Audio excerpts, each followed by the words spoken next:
I just got out of therapy, and one of the things that's going on with me is that as a lifelong nonprofit or nonprofit adjacent worker, I am really struggling with the collapse of the industry, not just because it's hard to find work, which is a pressing factor, of course, but because I'm watching my life's work, what I consider to be my calling, my purpose in this world being dismantled, not just in the ways that it was already being dismantled by neoliberalism, but like it's being dismantled so completely and so handily by such a small amount of fuckheads that it is like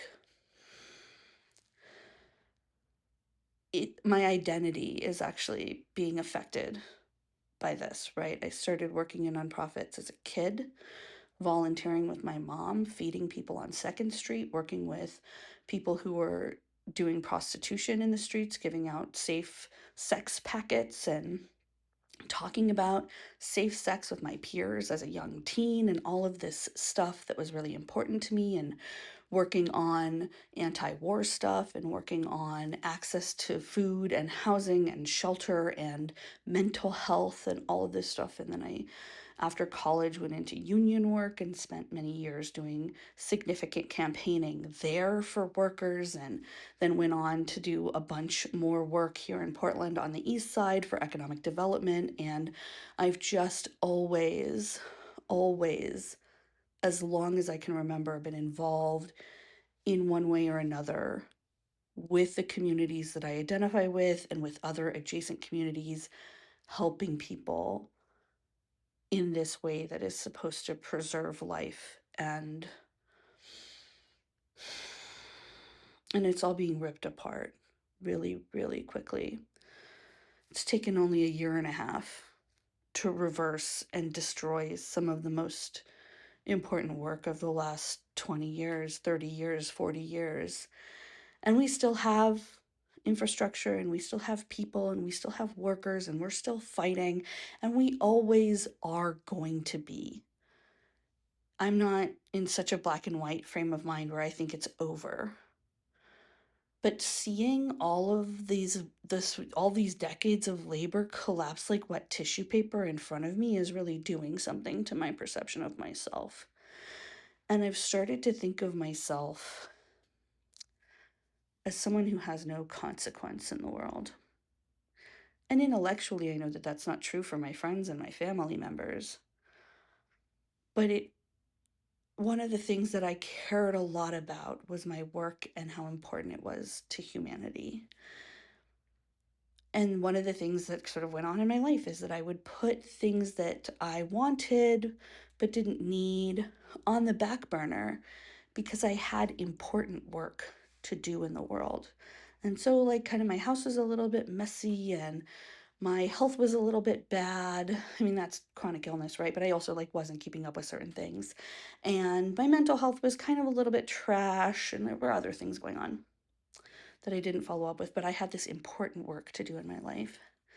And it was always more important to do the important work than to make sure that I was comfortable or as happy as I could be, right? I was fine.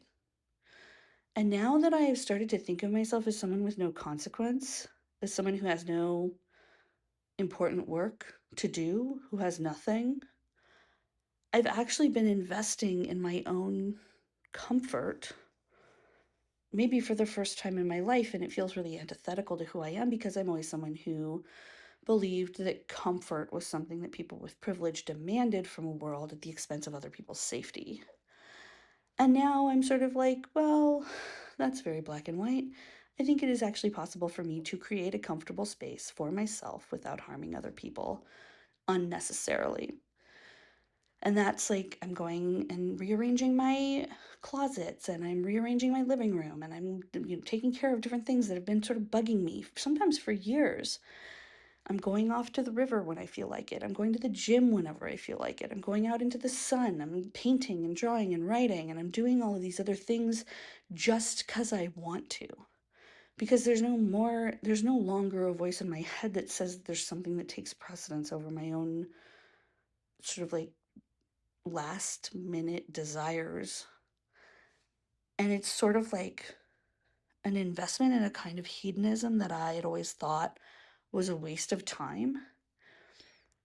And now I'm doing it and I feel worthless, but also so much less anxious and like so much generally I feel so much.